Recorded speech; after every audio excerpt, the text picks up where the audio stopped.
দেখো কারবার, অবশেষে হিরো আলমের ভাস্কর্য তৈরি হয়ে গেল।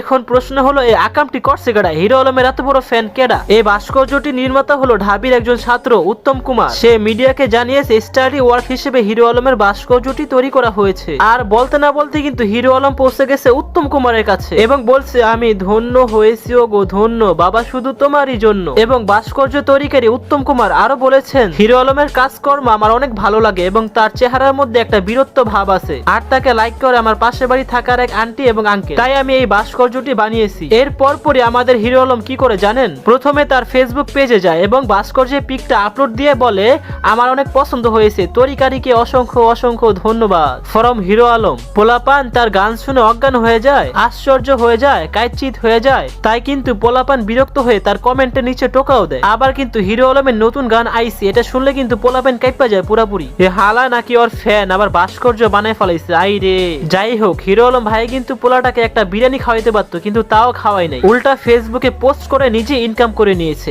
এই হলো আমাদের সবার প্রিয় হিরো আলম। তো জানি না আজকের ভিডিওটা তোমাদের কেমন লাগছে, লাইক আর সাবস্ক্রাইব করে দিও। আল্লাহ হাফিজ।